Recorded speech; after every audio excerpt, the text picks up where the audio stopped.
आज विष्णु का साला चंद्रमा कितना देखो हर जाइए। गौतम के घर में जाकर के उसने भी घात की और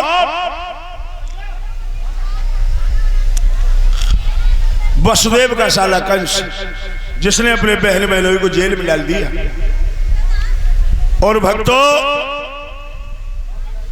3 वर्ष के बाद देवकी के पहला बच्चा हुआ। देवकी उस बालक को दूध पिलाने लगी। वसुदेव कहने लगे हैं देवकी इस लाला को दूध न पिलाओ। क्यों? क्योंकि ये तुम्हारे भैया का भोजन है। मैंने वचन दिया है उसे नारा समेत जो संतान होगी मैं उसके हवाले करूंगा। वसुदेव देवकी की गोदी से उस बालक को छीन लेते हैं।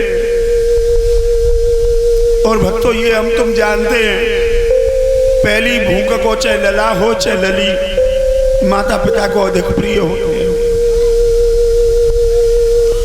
जिस समय देवकी की गोदी में से लाला को खींच करके वसुदेव गए हैं दरबार की ओर। देवकी सिर पटक पटक के रोती रह गई। और वसुदेव ने जाकर के कंस के दरबार में कहा लीजिए महाराज आपका पहला भोजन। जो कंस ने उस बच्चे को देखा एकदम आत्मा गदगद हो गई। कहने लगे ले जाओ वसुदेव इस पहले बच्चे ने मेरा कुछ नहीं बिगाड़ा है। देवता कहने लगे बड़ा गड़बड़ हो रहा है मामला। क्यों? क्योंकि जब तक कंस बाल हत्या नहीं करेगा तब तक भगवान का अवतार नहीं हो सकता है। बाल हत्या नहीं करेगा तब तक भगवान का अवतार नहीं होगा। देवकी का पुत्र पहला लौटा दिया कंस ने। देवताओं ने नारद से कहा नारद जी जाओ जा कंस को उल्टी पट्टी पढ़ाओ और कैसे करके बाल हत्या करवाओ। नारद जी हाथ में वीणा लेकर के आए। नारायण नारायण नारायण। भोजराज कंस का देवर्षि नारद के चरणों में प्रणाम स्वीकार हो। प्रसन्न रहिए भोजराज कंस प्रसन्न रहो। और बताओ भैया कैसे हाल हैं? बस महाराज ठीक हैं कृपा है तुम लोगों की। परसों देवताओं में कुछ बातें चल रही थी। क्या? जब आप अपनी बहन को विदा कर रहे थे उस समय कोई आकाशवाणी हुई थी क्या? हाँ हुई थी महाराज। क्या? ये हुई थी कि हे भोजराज कंस जिस बहन को धूमधाम से विदा कर रहा है उसका 8वां बेटा तेरा काल होगा। फिर तुमने क्या किया? हमने किया क्या महाराज उन दोनों को जेल में डलवा दिया। अच्छा अच्छा फिर कोई बच्चा हुआ? हाँ महाराज आप थोड़ी देर पहले आ जाते तो दर्शन भी हो जाते आपको। मार दिया? नहीं मारा नहीं तो वापस कर दिया। क्यों? क्योंकि महाराज मेरा काल तो 8वां बेटा है ना। अच्छा वो पहला था इसलिए? हाँ। भोजराजगंज से एक बात बताऊं मैं तुझे। क्या? काल को छोड़ करके पगले बैठा आनंद मनाता है। ओ पगला जब चतुर चूकता है तो 3 ठोकर खाता है मूर्ख जब।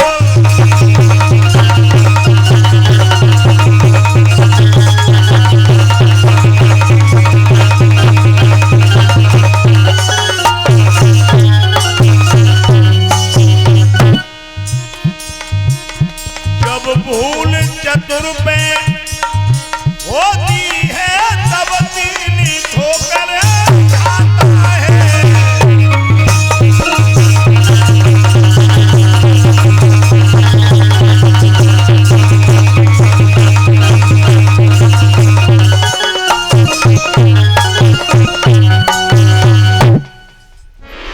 जब चतुर पे चूक होती है तब 3 ठोकरें मिलती हैं उसे। क्यों महाराज? अब जैसा भी है हमारे हाथ में, ये देख रहे हो क्या है? ये महाराज फूल है। फूल है, बता सकते हो इसमें पंखुड़ी कितनी है?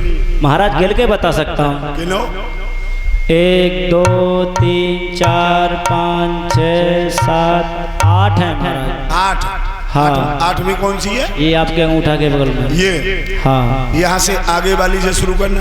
1 2 3 4 5 6 7। महाराज ये तो बदल गई। बदल गई? हाँ। अब जरा इससे आगे वाली से शुरू करना। 1 इकाई 2 इकाई 3 इकाई 4 इकाई 5 इकाई 6 इकाई 7 8। महाराज ये तो बदल गई। बदल गई? हाँ। अब इससे आगे वाली शुरू करना। 1 2 3 4 5 6 7। महाराज तो फिर बदल गई। फिर बदल गई। अब इससे आगे वाली शुरू करना। 1 2 3 4 5 6 7। महाराज तो फिर बदल गई। फिर बदल गई। अब जरा इससे आगे वाली शुरू करना। 1 2 3 4 5 6 7। महाराज तो फिर बदल गई। फिर बदल गई। अब इससे आगे वाली शुरू करना। 1 2 3 4 5 6 7 8। महाराज तो फिर बदल गई। फिर बदल गई। हर पंखुड़ी 8वीं है तो हर बच्चा भी 8वां हो सकता है। मूर्ख! जो इतनी बात सुनी, अरे सोई कंस गाओ किसी आई।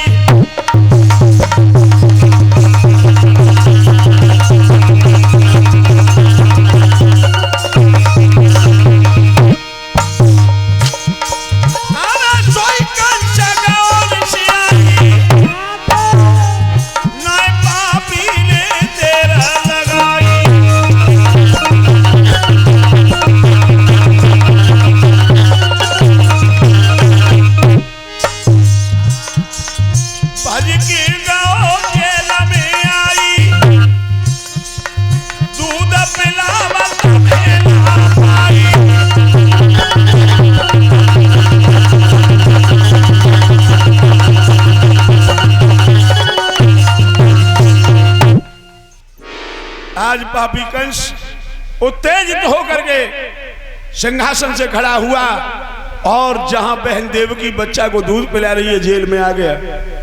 दोनों हाथ लगा करके यूं खड़ा हो गया। देवकी कहने लगी, भैया आ जाओ।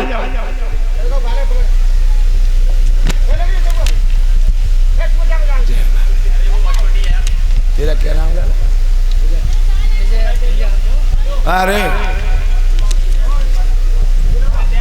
अरे साउंड तो है, वो तो मालूम है। ये विजय बाबू हैं साउंड सर्विस कनराऊ से।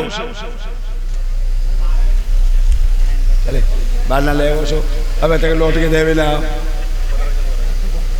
हाँ बाहर ना ले सो, लौट के देवे आओ है। जा काम करे। याद रखना ये हमारे विजय बाबू हैं साउंड वाले, और भगवान से मेरी प्रार्थना है इनके साउंड की झलकार यूं ही हमेशा गूंजती रहे। दिन दूना और रात चौगुना इनका माल बढ़े, ये प्रभु से मेरी कामना रहेगी हमेशा।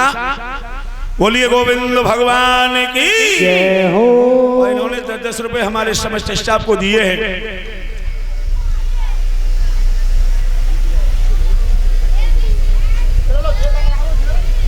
श्री सुखदेव जी कहने लगे, हे राजन परीक्षित। आज देवकी कहने लगी, आओ भैया। जवाब दिया,